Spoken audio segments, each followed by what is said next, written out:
নমস্কার বন্ধুরা, আমরা কিছুদিন পূর্বেই গিয়েছিলাম টাকি সোনার বাংলা হোটেলে দুপুরে লাঞ্চ করার উদ্দেশ্যে। লাঞ্চ করার পর একটু পাশেই ইছামতি, সেই ইছামতির তীরে আমরা যাচ্ছিলাম। তো আশপাশটা একটু দেখুন, সোনার বাংলা হোটেলে অপূর্ব সুন্দর একটা পরিবেশ। তারপরে বৃষ্টি পড়ছিল, সে একটা সবুজ ঘাসের মেলা, আর পাশেই ইছামতির নৌকা বিহার। ভীষণ সুন্দর একটা দিন, বাচ্চারাও মেতে উঠেছিল আনন্দে, তারা নাচে গানে মত্ত হয়ে উঠেছিল। ইছামতির তীরে সেই বৃষ্টি ভেজার দিন সত্যি ভোলা যায় না। আর দেখুন, এই যে নদীর উপর দিয়ে বয়ে চলেছে নৌকায় যাত্রীরা ইছামতি নদীতে।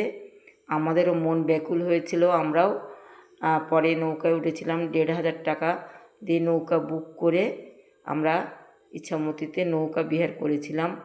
তো ভীষণ ভালো একটা দিন আমাদের কেটেছিল ওই দিনটা ভীষণ একটা সুন্দর দিন, আনন্দমুখর একটা দিন।